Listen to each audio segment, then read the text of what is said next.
It feels like every week we find out about a new teenager that's either bursting onto the scene or having a breakout game or something like that emerging out of this US men's national team pool. It's pretty crazy. Now, a couple months ago in March, I did make a top 10 US men's national team teenagers at that time, and so much has changed. That was before this start of this MLS season, so it's time to update this list with a bunch of new faces that have emerged at the start of this MLS season, at the start of the European season. So who are the top American teenagers in the pool right now? Well, I think the players at the top are fairly obvious. I think more importantly is who is that like 4 through 10? We're going to go through all that on this episode of the Yank Report. What's up? My name is Sam. Welcome to the Yank Report, the show where we talk about the U.S. men's national team and academy prospects and players that haven't even played for the U.S. men's national team yet, which is what we're going to get into in this particular video. A lot of these players haven't even made their first team debuts for the national team yet. If you're into U.S. soccer, if you want to keep track of all this stuff, there's a lot of stuff going on right now. The Gold Cup's about to start. The European season is not too far away. There's a ton of news and action happening, and you can keep track of it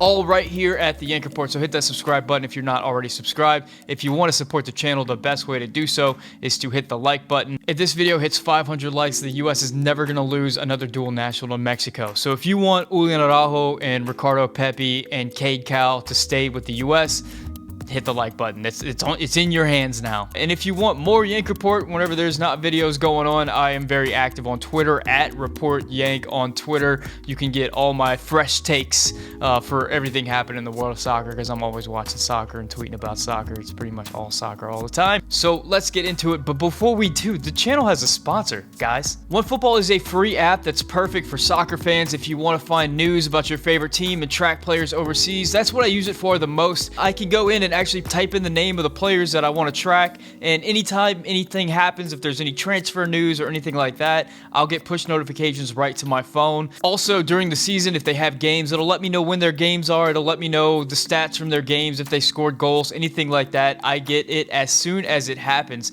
And since OneFootball came along, it makes tracking these players that are overseas, that sometimes they play in leagues that we can't even watch, so much easier. So check out the link in the description for a free download of OneFootball to directly support the Yank Report and to get the latest news and information on your favorite team, player, league, whatever it is that you want to follow. You can do it through OneFootball. So coming in at number 1 on our list of the top 10 American teenagers right now, no surprise here, it is Gio Reyna, the American dream, the 18-year-old for Borussia Dortmund. And it's hard to believe that Gio is still 18 because it seems like he's been around forever at this point, but he only really got his professional debut, I think, 1 calendar year ago or something like that. It's crazy, despite the little amount of time that he's actually been an active professional, how much he's accomplished already. Now, heading into this season for Borussia Dortmund, Jadon Sancho just got his big expected move to Manchester United. That seems like it's been in the works for like 2 or 3 seasons at this point. So a lot of people are expecting Gio Reyna to take on an even bigger role for Dortmund coming into this season.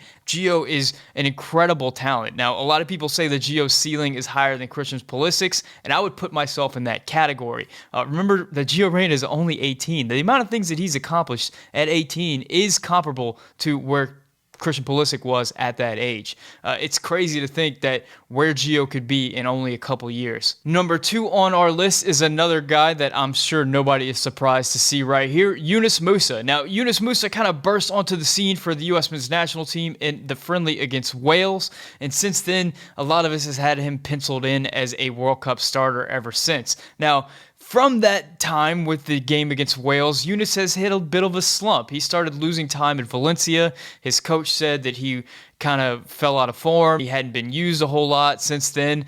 So the finish for the season for Musah was not very good. So we're all hoping that coming into this 2021 season for Yunus Musah that he kind of picks up where he was at the beginning of last season. That being said, Yunus Musah is still only 18 years old, and whenever you see him pick up the ball in the midfield and just drive forward at the defense, it's clear to everybody watching the kind of talent that this guy possesses. So I'm expecting him to be able to pick it up and continue to move forward and continue to show the quality and the kind of player that we all know Yunus Musah is. I'm expecting him to be just an absolute top player for years to come. Now, at number 3, this is where things get interesting. I would say that Gio Reyna is well on top of the mountain at number 1, and then Yunus Musa is tucked in behind him, and then there's a little drop off from that, and then we have our next group of players. So I decided to put Conrad De La Fuente as number 3. Conrad De La Fuente has been on the junior side for Barcelona for a long time. He spent a lot of time with the senior squad last season, but hardly saw any minutes. He did get a couple of spot minutes here and there.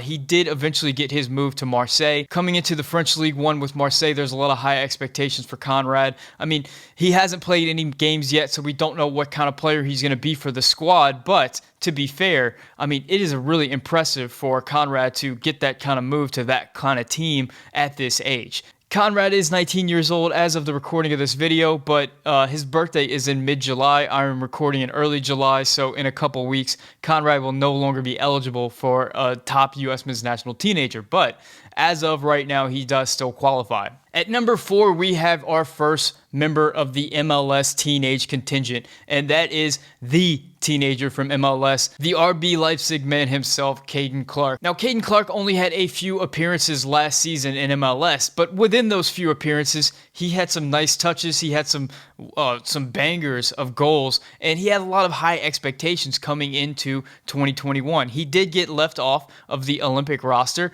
which let's not talk about that right now because that's upsetting. But coming into the 2021 season, there was a lot of high expectations. People wanted to know whether what we saw at the end of last season was a fluke or if this kid is the real deal. And so far this season, I think we've seen that this kid is the real deal. Now, Caden Clark was supposed to be a part of the Gold Cup squad, but with that appendectomy surgery, he's expected to miss that, so that's really disappointing. Would have been great to see Caden Clark make his U.S. men's national team debut, but he is still a top player in MLS. He is still exciting every time he touches the field. He is still one of the top scorers in MLS, and he is still the number 4 teenager on this list. At number 5, we have my guy. We have Gianluca Busio, another player that, I mean, the transfer rumors surrounding Gianluca Busio have been insane, and I wouldn't be surprised that by the time you see this video, he's announced that he will be officially transferred somewhere. Anytime you watch him play, and he stands out with the hair and the chops and just the style that he plays with, you can see that he's just got a technical ability that's beyond almost everybody around him on the field. His ability to just turn away from defenders and just create space for himself to see passes, to execute passes, his ability with dead ball situations, and his ability to find goals and assists whenever he's in and around the box are just fantastic. Now, the questions about Gianluca Busio have all been defensive, but coming into this season, I've seen him get better week over week on the defensive side of the ball. He's gone from a player that I would say is just not that great of a defender to a player that is starting to kind of get it. It's starting to get into passing lanes and get into duels and to really be more of a threat on the field defensively. At number 6, we're going with a guy who had so much hype this summer, but after a not so great Olympic qualifying campaign, has kind of seen his heat sizzle. That is Johnny Cardoso, Johnny Soccer, the deep-lying playmaker who plays in the Brazilian league. And despite the fact that he's kind of fallen off the radar within the U.S. soccer fandom, he's consistently been a part of his club squad in Brazil. And watching some of his games, you can see the quality that he has on the ball. I mean, he's a Brazilian after all. You know he's got technical ability. Heading into the summer, Johnny had just kind of broken into a squad and was starting to pick up more and more minutes with his team. But this year, he's expected to take a much bigger role with his team. And if that happens, that could potentially mean that, you know, we start hearing about potentially joining up with the U.S. men's national team or potentially hearing offers for transfers overseas. Either way, Johnny Cardoso is still a very relevant teenager within this U.S. men's national team pool. And at 19 years old, he has a lot of soccer ahead of him. Now, after Johnny Cardoso, things are getting really interesting. It's really difficult to separate a lot of these players. And I actually kind of had a little mini Twitter poll this morning to try to separate 2 players in particular that I think work at number 7 and 8. So at number 7, I'm coming in with the right back from the LA Galaxy, Julian Araujo. Now, a lot of people didn't want me to include Araujo on this list because he decided not to be a part of the Gold Cup because he's not ready to decide his international future. Now, to me, he still played in the Olympic qualifying tournament as a U.S. men's national team member. So to me, I think he deserves an opportunity to be on this list. Now, the thing about Araujo is he's known as defensive defensive specialist. He's played at center back for the LA Galaxy. He's also played at right back. Despite that reputation as a defensive specialist, he's shown this year that he can get forward and he can be an exciting player in the attack, that he can put good crosses in, that he can beat players on the dribble. And to be fair to Julian Araujo, I understand why he wouldn't want to commit to the U.S. right now. I mean, if you look at the depth chart, we have guys like Serginho Dest, who's 20 years old. You have Brian Reynolds, who just made that big transfer to Roma, who I believe is 20 years old. And you have Reggie Cannon, who's like 22 years old. So there's a lot of young right backs that he'll have to be competing against. But I would say this, we were hearing transfer rumors for Julian Araujo, and I have a feeling that considering all the MLS teenagers that are making moves right now, that Araujo will be in that number. And with Brian Reynolds playing for a Roma side that he wasn't able to break into last season and didn't look great with his few appearances there, and then the rival of head coach Jose Mourinho, who's known for not liking playing young players, we could be sitting in a position in, say, 6 months that Brian Reynolds still hasn't broken into the Roma squad, while Julian Araujo has made a move to Europe and is actually participating and playing for his European team.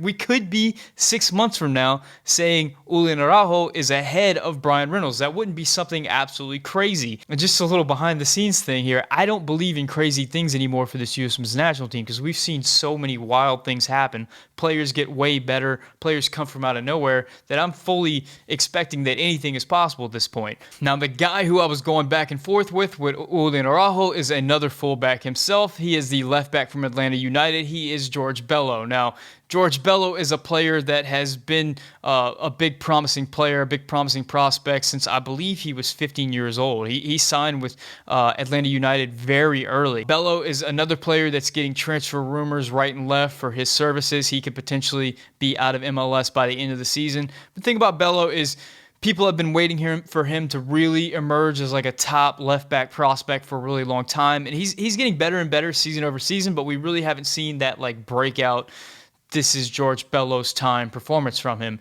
In a couple weeks from now, we could see that George Bello wins the starting position in the Gold Cup for the U.S. Men's national team and has a real breakout performance.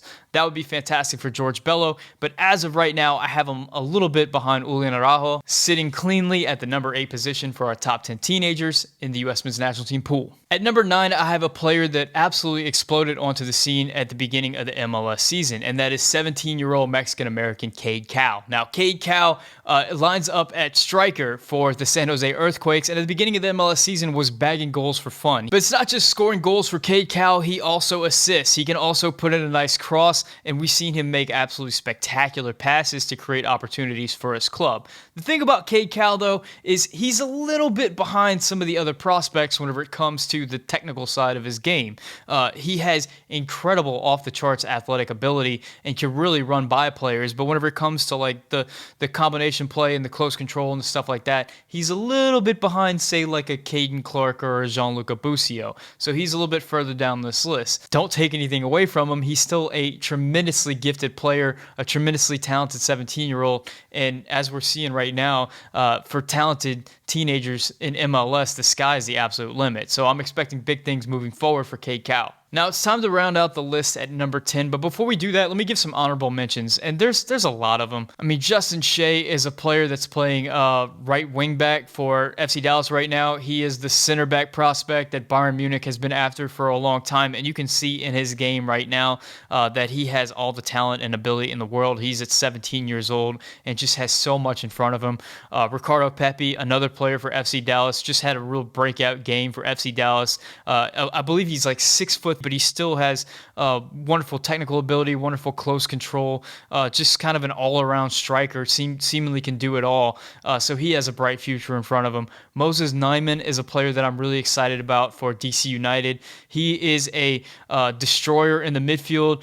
He's incredibly quick. His first step is decisive, and his tackling is fantastic. And on top of that, we've seen him make some really nice passes, some really nice long balls, some balls in behind. Just kind of an all-around player, a player that kind of reminds you of an N'Golo Kante, and he's so exciting, and he's only 17 years old. He has a teammate in Kevin Paredes that's playing left back, and he's an incredibly exciting player that does wonderful things on the attacking side of the ball. And then there's this whole other group of players that I haven't mentioned at all, players who are in the academies of European-based teams that we haven't seen at all. Players like a Folarin Balogun or a Kobe Hernandez Foster. These guys that have a lot of hype and potential, but I just haven't seen them in any competitive games at all, so I have no idea how to compare them to the other players. Just saying that the future is bright for the U.S. men's national team. Now, who actually is number 10 on my list? I went with the big midfielder from FC Dallas, who has been putting in some impressive performances lately, Tanner Tessman. Now, Tanner Tessman is a guy that didn't even make the roster for the U.S. men's national team Olympic qualifying. He ends up making that roster later whenever Uli Yanez is injured. He comes in the last game and looks like one of the best players on the field. Then he comes into the FC Dallas season, starts getting some starts, starts getting some minutes, and is making a lot of noise and looks like a big prospect. Then we find out that he is a transfer target for some teams in Italy and is likely making a move out of FC Dallas this year. Tanner Tessman is a big boy, and he can hit some really nice balls. He can spray the ball all over the field. The type of midfielder that can both be a defensive presence and also contribute to the offense. I think Tanner Tessman is one of these guys that, while he hasn't gotten as much hype as some of the guys higher up on the list, may actually have a better opportunity to make the U.S. men's national team senior team, considering